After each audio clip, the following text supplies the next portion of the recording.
Mientras comenzamos, les voy a mostrar la charla toda basada sobre un caso de la vida real, con complicaciones incluidas y con algunas cosas controversiales, metidas de pata, etc. Y es una mujer de 69 años, colega, que consultó por disnea a la fundación y dentro de sus exámenes se le encontró un ecocardiograma con hipertrofia septal asimétrica. Al inicio del problema se encontró un gradiente de 70 milímetros en reposo con buena función ventricular y una insuficiencia mitral que dependiendo del eco la graduaba en 2 o 3.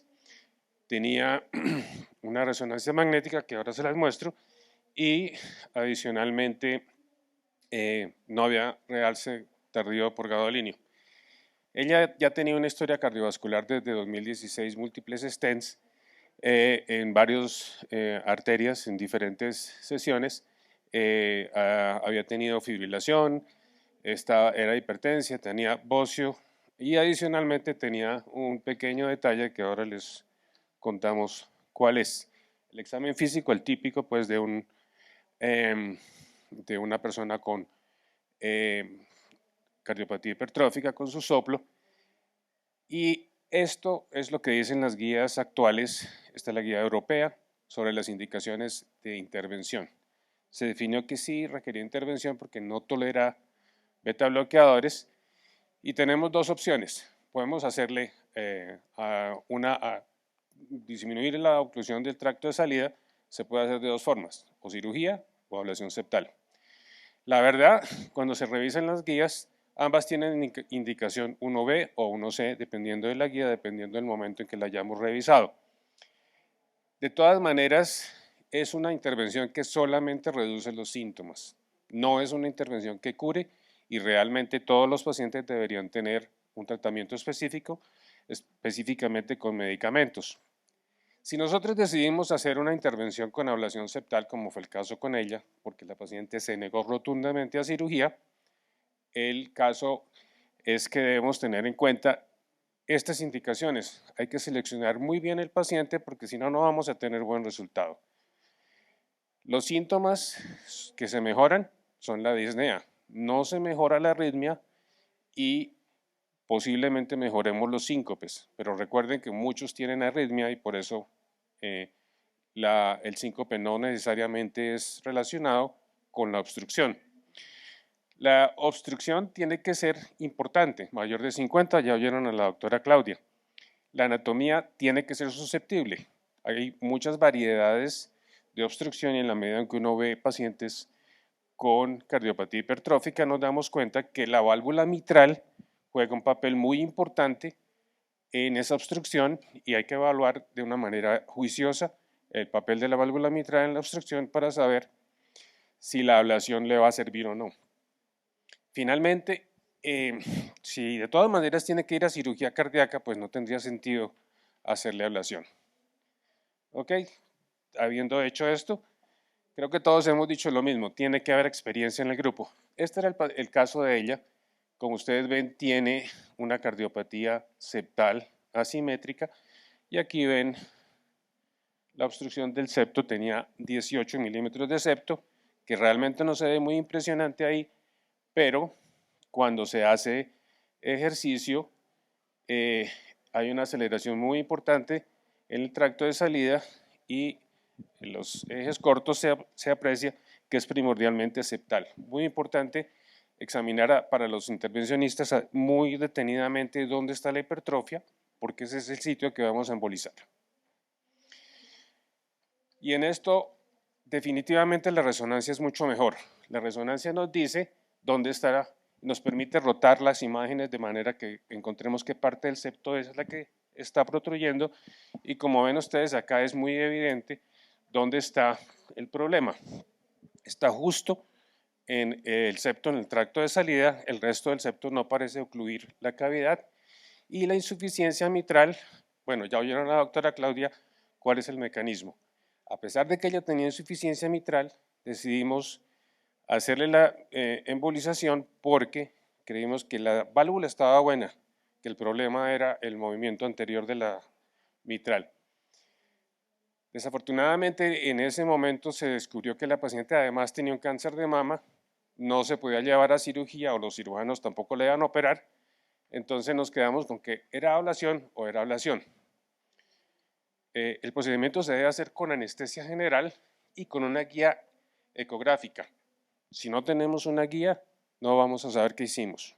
Muy, muy importante. Ese se hizo con guía transesofágica. La técnica creo que todos la conocen, es pasar una guía al aceptal, pues escoger la aceptal, pasar una guía y definir si esa es o no. ¿Cómo se hace para definir? Se inyecta solución salina o un medio contrastado, o de manera tal que uno opacifica el septo y se da cuenta qué parte que está irrigada por esa septal y escoge la que, pues, el septo en la parte que necesite ocluirla. El ecocardiograma, desafortunadamente, esta es la inyección. Esta es la inyección basal. Como se podrán imaginar, la primera septal es esta. Esto tiene pointer. Ok, esta es la primera septal y esta es la segunda septal. 50 minutos y no pude pasar a la primera septal, no la encontraba. Entonces pasé a la segunda. Esto es lo que se hace, se infla sobre una guía, se pasa un balón sobre la guía, un over the wire, y retira la guía y se inyecta medio de contraste, que puede ser o medio, pues radio opaco, o puede ser medio para mirar en eco. Y con la guía esofágica, eco transesofágico, verificamos si hay o no la opacificación del septo y qué parte del septo está siendo intervenido. Desafortunadamente, pues no era la que irrigaba el septo, y al finalizar el procedimiento, la paciente tenía 137 milímetros de gradiente. Entonces, por favor, hay que evaluar el resultado siempre. Y estos son los criterios de éxito. Primero, pues tenemos que tener una mortalidad baja. Hacer un procedimiento de estos en un sitio que tenga mortalidad alta no tendría sentido. Pero no solo para nosotros, para los cirujanos también.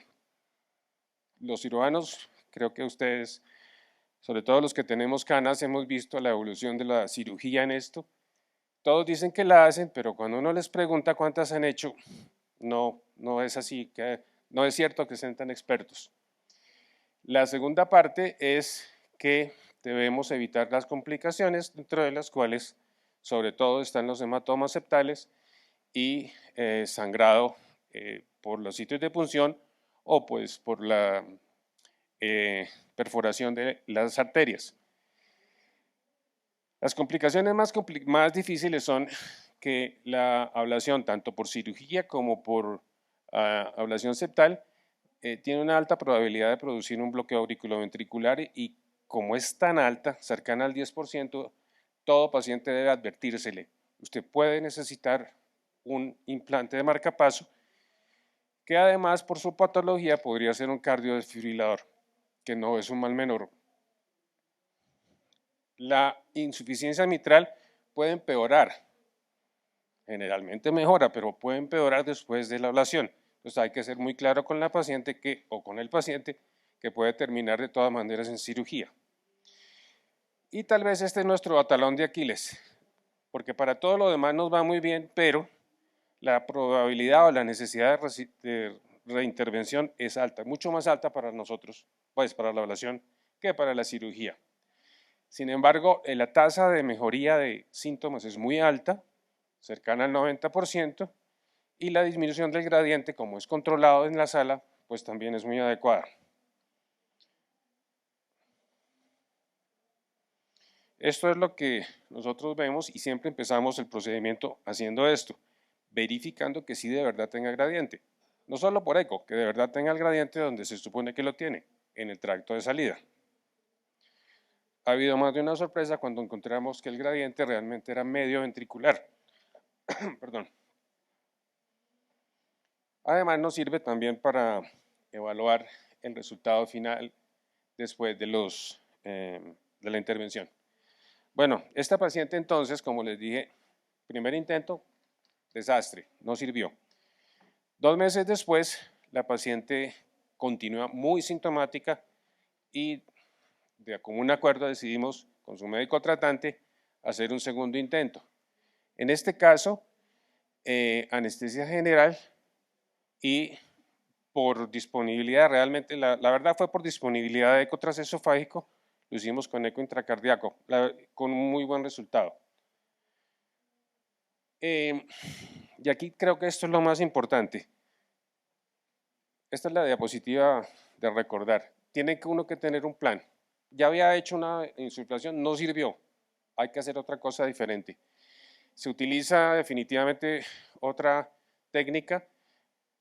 El mismo balón hay que evaluar antes de hacer la inyección, antes de insuflar o infundir, perdón, el etanol. Y la escogencia puede ser microcoils, pero también generalmente lo estamos haciendo con etanol, es más fácil, es alcohol al 96%, entre 3 y 5 mililitros, y dependiendo del grosor del septo, pues tenemos un buen resultado. Si uno emboliza septos menores de 15 milímetros, la probabilidad de ruptura o de complicación es mucho mayor, así que no es muy aconsejable.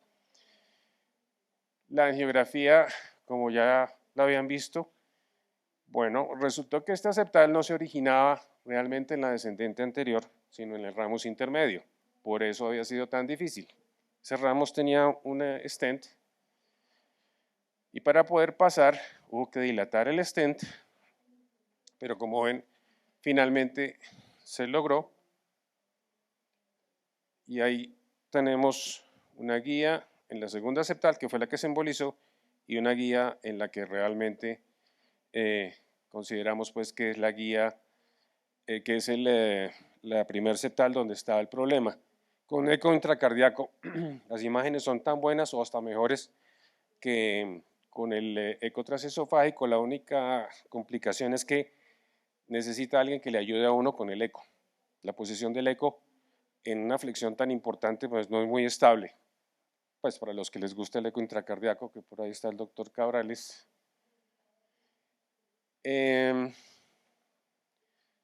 Entonces se hace la inyección, una vez confirmado que sí es la septal, inyectamos alcohol, todo esto guiado por eco.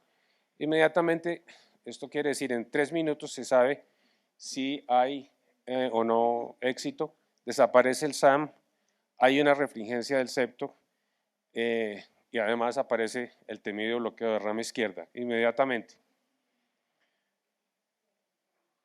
El resultado es así.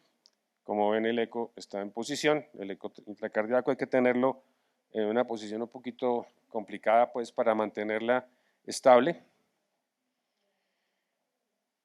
Y postembolización se ve un manchón en el septo en el sitio donde se hizo la inyección. Por eso se pueden producir hematomas. La disminución de los síntomas está directamente relacionada con la caída del gradiente. Si hay disminución del gradiente, los síntomas mejoran. Eso es una verdad que ya conocíamos. Las complicaciones, como les decía, son importantes. Bloqueos de rama, intraprocedimiento alcanzan al 70%, pero el bloqueo auriculoventricular completo que requiera marcapaso y que sea permanente es por lo menos del 10% para la ablación. Las arritmias ventriculares durante el procedimiento no son tan frecuentes, pero pueden suscitarse y este es más frecuente si el septo que escogemos es muy delgado. Entonces, tiene que ser muy cuidadoso. La paciente mejoró afortunadamente. Le pudieron hacer su quimio y radioterapia. Y así es como se ve hoy. La verdad parece que hubiera un sacabocados en el septo. Y uno dice, uy, pero el resultado es un flujo muy bueno. Tiene un gradiente de 17 milímetros de gradiente a través del septo. Y esto es para contarles que no importa lo que digan los cirujanos, es igual en tratamiento de síntomas, mortalidad y morbilidad, en la ablación septal que la cirugía. lo sabemos desde hace rato. Lo que pasa es que los cirujanos, pues obviamente tienen el armamentario completo para hacer reemplazos valvulares, etcétera, que no es así para el caso de la ablación con alcohol. Con esto podemos cerrar diciendo que la embolización del septo es una alternativa real. El procedimiento o el rendimiento mejor es únicamente aliviar los síntomas. Lo que mejora la sobrevida son los cardiodefibriladores y los medicamentos. Nosotros no vamos a mejorar la sobrevida. La necesidad de reintervención es el talón de Aquiles de este procedimiento y necesitamos un equipo dedicado con un ecografista que sepa de la patología y que tengamos el backup completo para poder manejar las complicaciones. Y con esto, pues, muchas gracias. No sé si...